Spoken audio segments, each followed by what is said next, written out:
할렐루야, 오세고감 세상을 보는 창 구TV 시청자 여러분 안녕하세요. 만나서 반갑습니다. 참 좋으신 하나님이 제 강의를 듣는 모든 분들의 마음에 기쁨과 평안을 가득 주시기를 소망합니다.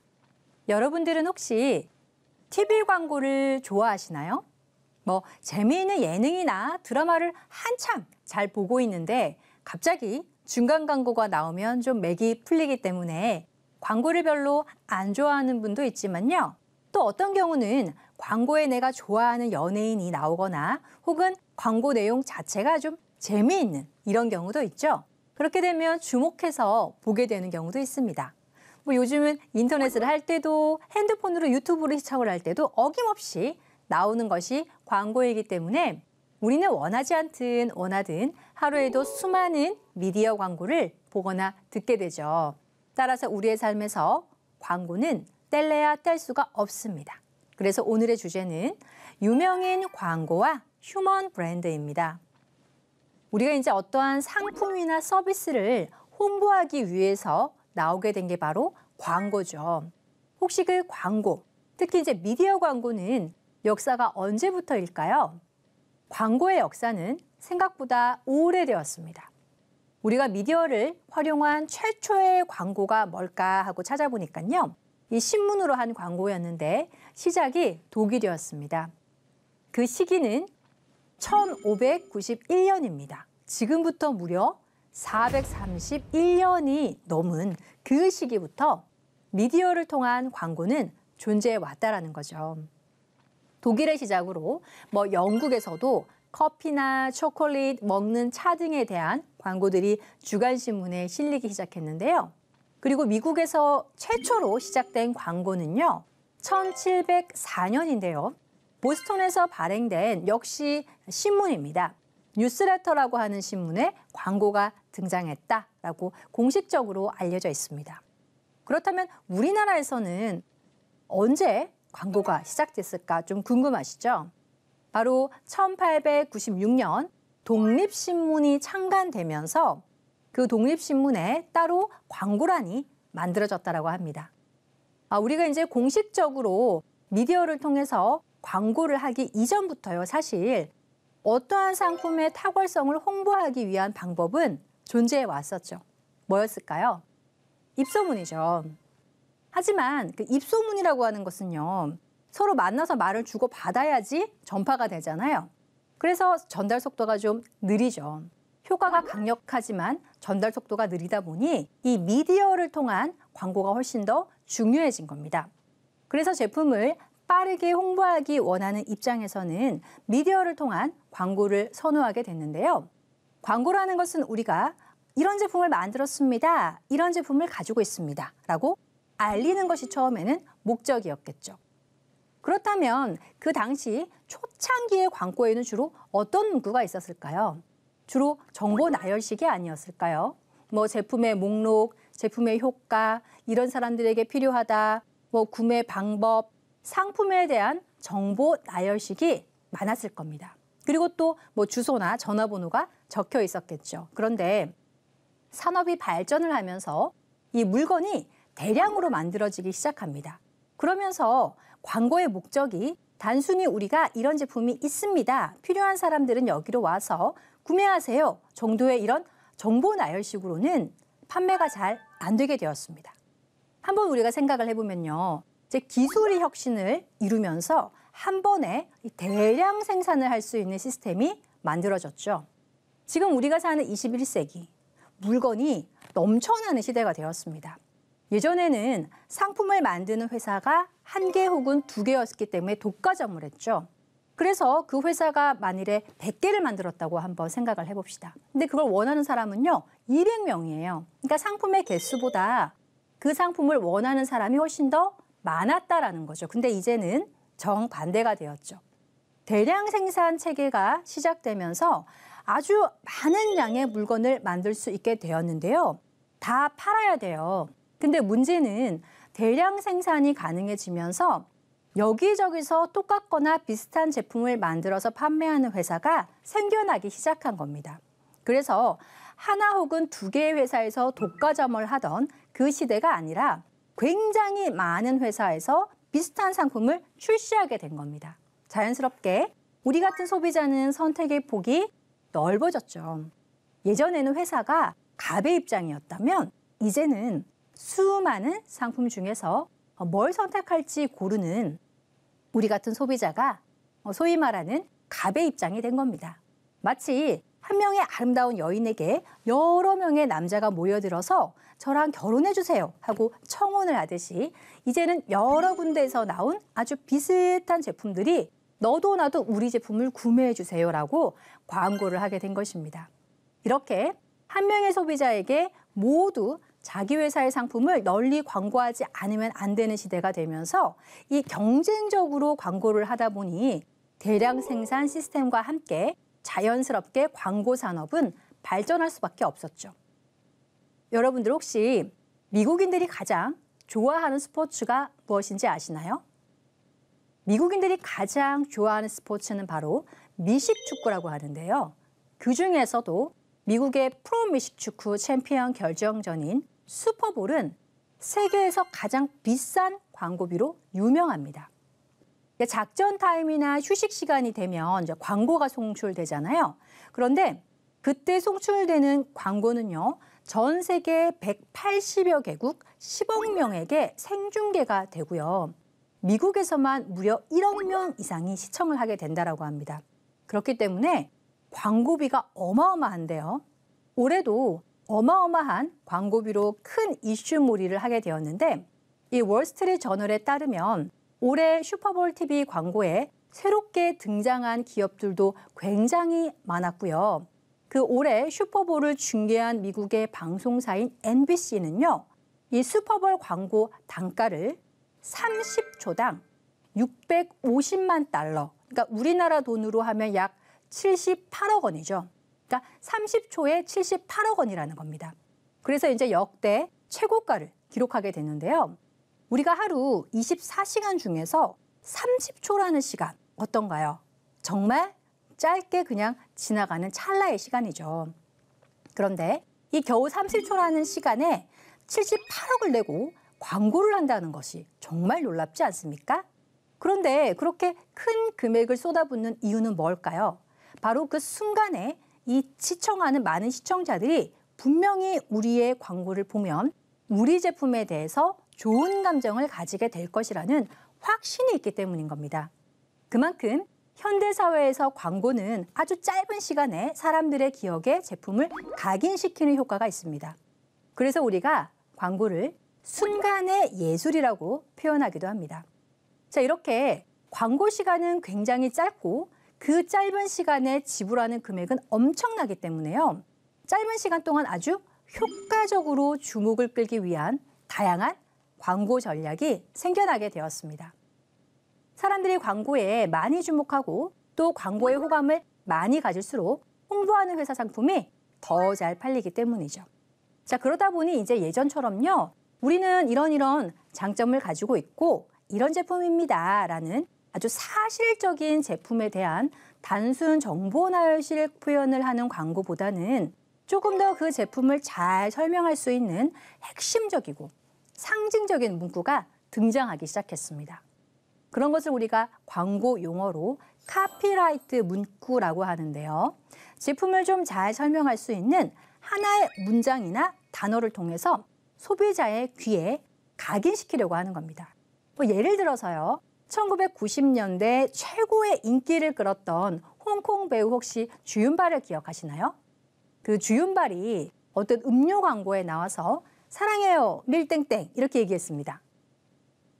광고가요 굉장히 유명해지면서요 한동안 이 유행어처럼 많은 사람들이 막 사랑해요 사랑해요 이런 말을 많이 했었습니다.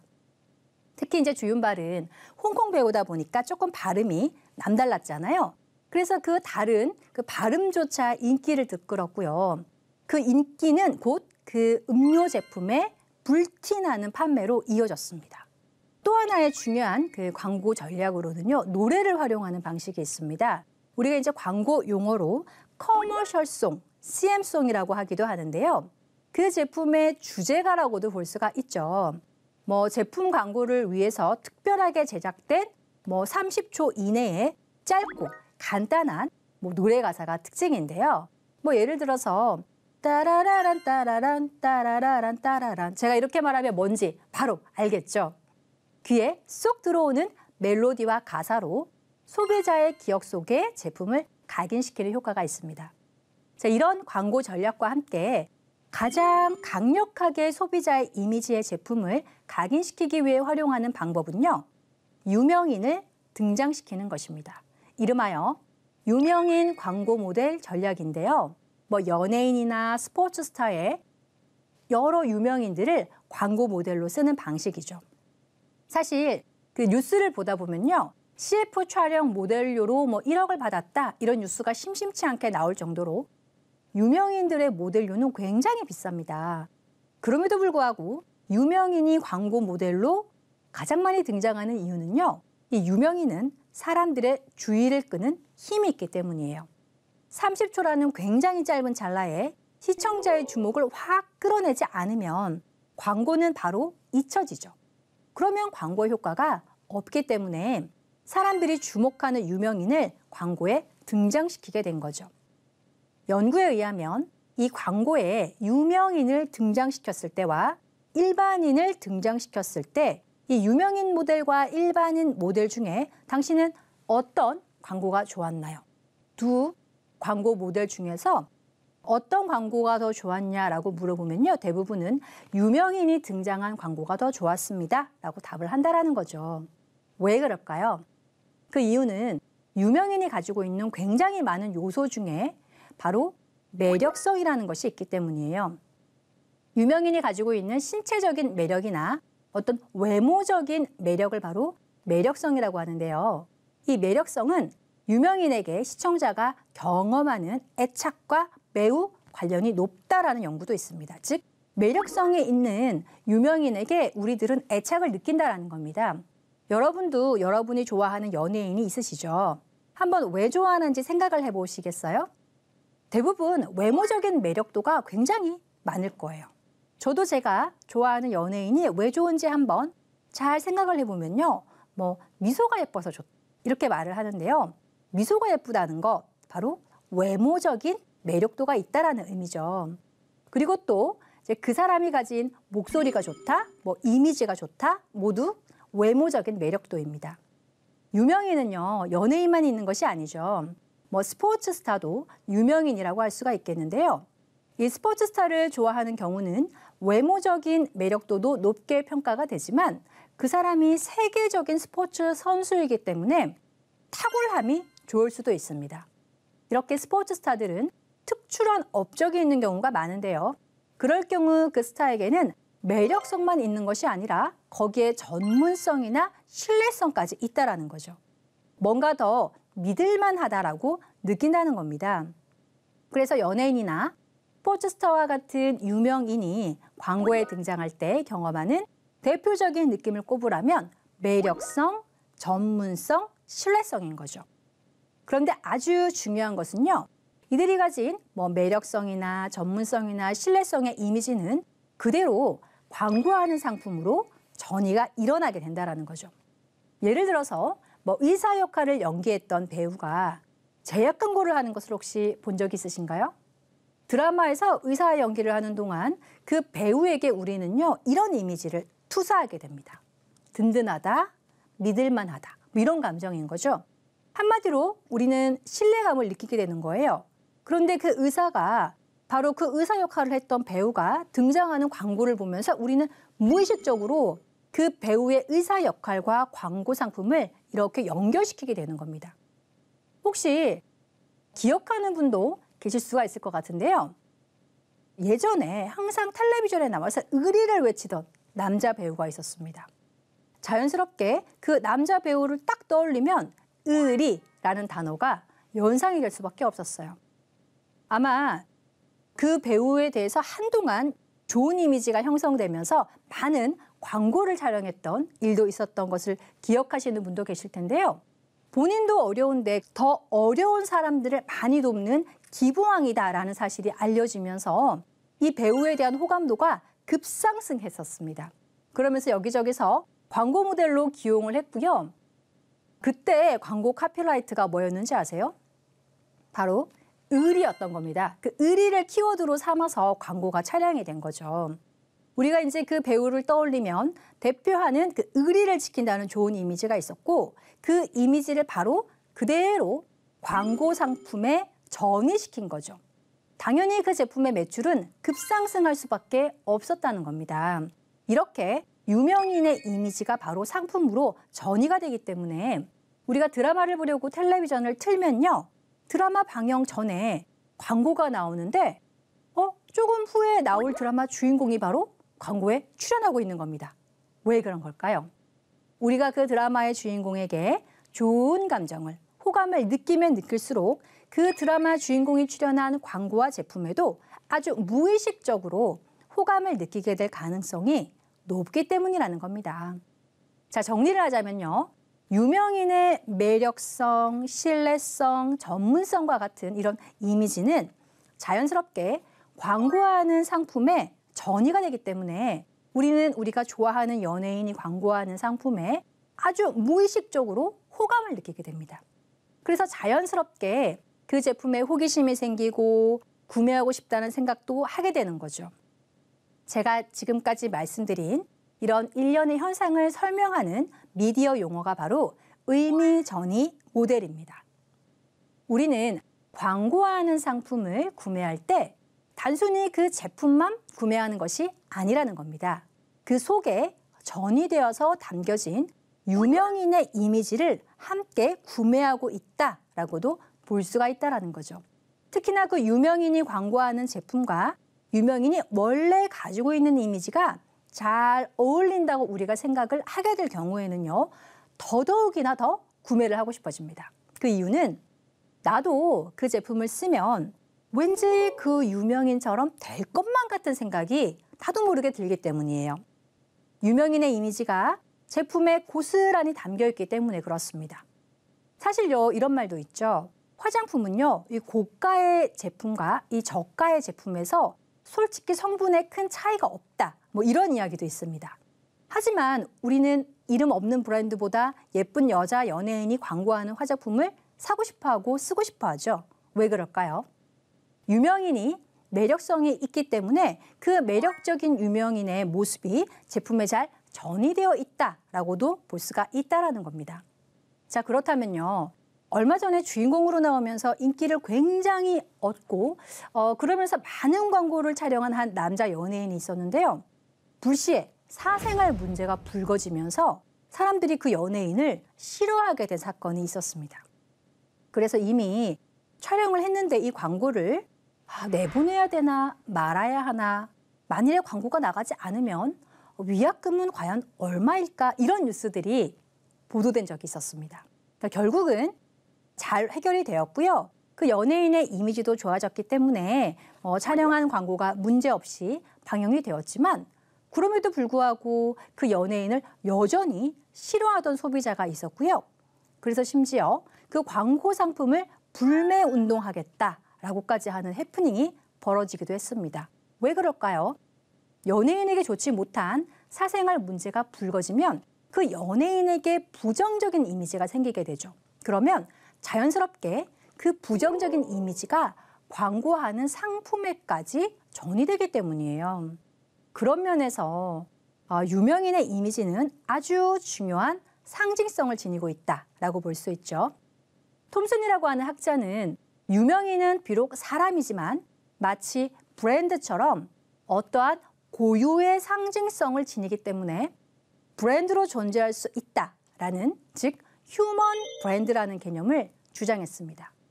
예를 들어서 샤넬이라고 하는 브랜드, 좋아하시는 분도 많으실 텐데요. 혹시 어떤 이미지와 상징성을 지니고 있기 때문에 사람들이 좋아하는 걸까요? 대표적으로는 고급스럽다 혹은 명품 중에 명품이다 라는 그런 이미지가 있겠죠. 아마 이게 샤넬의 브랜드 이미지가 아닐까요? 마찬가지로 유명인들도 각자 고유의 이미지와 상징성이 존재한다는 겁니다. 예를 들어 고급스럽다라고 제가 말을 하고 어떤 연예인이 떠오르나요? 라고 물으면 여러분들은 혹시 누가 떠오르나요? 떠오르는 배우가 있을 겁니다. 그리고 또 라고 이야기를 할 때 떠오르는 배우가 있나요? 이런 것들이 바로 그 배우가 가진 휴먼 브랜드 이미지라는 겁니다. 그래서 뭐 친근하다라는 이미지와 잘 어울리는 연예인은 뭐 누가 있는지 이런 식으로 유명인들은 각자 고유의 자신의 이미지에 맞게 역할이나 광고도 맡게 되는 거죠. 이렇게 각자가 고유의 상징적인 이미지가 있다라는 것이 바로 휴먼 브랜드의 개념입니다. 유명인 중에서요, 독실한 크리스찬으로 잘 알려진 분들은 그들의 선행이 알려질 때 대중들은요, 그 유명인이 한 행동이지만 기독교에 대해서 좋은 이미지를 가지게 됩니다. 왜 그런 걸까요? 그 유명인도 하나의 휴먼 브랜드로서 어떠한 상징성과 이미지를 가지고 있기 때문이죠. 그 연예인이 가진 상징적인 이미지는 뭐 착하다, 본받을 만하다, 독실한 크리스찬이다, 뭐 이런 이미지겠죠. 그렇기 때문에 그분들이 하는 어떤 선행은요, 단지 그 한 명의 선행으로 기억되는 것이 아니라 크리스찬 연예인이다, 뭐 크리스찬의 행동이다, 이런 상징성을 지니게 된다라는 겁니다. 그런 분들은 항상 자신이 어떤 행동을 할 때 내가 지금 하는 이 작은 행동 하나하나가 크리스찬의 이미지를 대표한다라고 생각을 하면서 행동을 하게 되겠죠. 여러분, 그런데 유명인만 상징적인 이미지를 가지고 있고 그 이미지가 대중에게 전이되는 것은 아닙니다. 사람 자체가요, 다 상징성을 가지고 있고 그 사람 자체의 이미지가 브랜드가 될 수 있다라는 것이 바로 휴먼 브랜드의 개념이죠. 그렇기 때문에 모든 사람에게 적용될 수가 있다라는 거죠. 지금 구티비 오색오감을 시청하고 계신 여러분이 바로 예수님을 믿는 기독교인이라는 것을 주변에 알렸다면요, 그 순간 여러분도 주변 사람들에게는 크리스찬을 대표하는 상징적인 이미지를 지닌 사람이 충분히 될 수 있다라는 겁니다. 여러분의 회사 동료나 집단에서 여러분이 하는 말이나 행동을 보고 들으면서 속으로 이렇게 생각할 수가 있죠. 근데 저 사람 교회 다닌다고 하지 않았어? 자, 이 표현이 두 가지 버전으로 보일 수가 있을 겁니다. 뭐 눈에서 이렇게 하트가 나오면서 근데 저 사람 교회 다닌다고 하지 않았어? 사람이 참 괜찮다. 이런 버전이 하나 있을 거고요. 또 다른 버전은 저 사람 웬일이니? 교회 다닌다고 하지 않았어? 이런 버전도 있겠죠. 여러분은 혹시 어떤 말을 더 많이 들으실 것 같으신가요? 뭐 혹시 이런 분 있으신가요? 저는요, 수십 년째 교회 생활을 하다 보니까요, 제 주변에는요, 넌 크리스찬이 없습니다. 다 교회 다니는 사람밖에 없어요. 그래서 제 행동에 대해서 교회 안 다니는 사람들이 딱히 뭐라고 할 일은 없어요. 자, 이런 분들은요, 교회 내에서 여러분들이 하는 말 그리고 행동이 어떤 영향을 미친다는 것을 기억해야 된다는 겁니다. 바로 초신자에게 영향을 미치게 되겠죠. 초신자에게 있어서 교회를 오래 다닌 권사님, 장로님은요, 교회 오래 다니면 저렇게 된다라는 이미지를 상징적으로 보여주는 사람들입니다. 여러분이 크리스찬으로서 귀감이 되는 말이나 행동을 할 때 사람들은 기독교에 대해 긍정적인 이미지를 경험하지만요, 그렇지 않을 때는 부정적인 이미지에서 끝나는 것이 아니라 여러분에 대한 그 부정적 이미지는 기독교 자체의 부정적인 이미지로 전이되게 된다는 거죠. 그래서 어떤 목사님은 이런 말씀도 하셨어요. 아무리 해도 가족 전도가 안 된다는 분들, 가정에서 본인의 행동을 한번 점검해 보셔야 됩니다. 교회 다닌다고 하면서 집에 오면 맨날 화내고 짜증내면 가족들이 볼 때는 전혀 귀감이 되지가 않죠. 믿지 않는 가족들은 기독교인들은 저렇구나 라고 부정적인 이미지를 가질 수밖에 없기 때문에 내가 하는 말, 행동이 곧 기독교가 무엇인지를 상징적으로 보여준다는 것을 꼭 기억하세요. 이렇게 말씀을 하기도 했습니다. 우리 자신이 기독교를 광고하는 광고 모델이라는 거예요. 저는요, 별로 드러나지가 않아서 아무도 저 같은 거 안 쳐다보는데요? 이런 분도 있으신가요? 마태복음 5장 14절을 보면 너희는 세상의 빛이라 산 위에 있는 동네가 숨겨지지 못할 것이요 라는 구절이 있습니다. 성경에 분명하게 쓰여져 있는 구절은요, 우리는 세상의 빛이라는 것이죠. 빛의 속성은 어떤가요? 반짝이고 어두울수록 더 환해집니다. 우리가 모두 빛으로 존재하고 하나님을 광고하는 광고 모델이라는 것을 우리 스스로 당당하게 믿으면 우리는 더 많은 자신감을 가지지 않을까라는 생각이 듭니다. 오늘도 승리하는 하루가 되기를 소망합니다. 하나님의 말씀으로 세상을 이해하고 바라보는 마음의 창이 여러분 안에 활짝 열리기를 소망하며 오늘도 하나님 안에서 승리하시기 바랍니다. 감사합니다.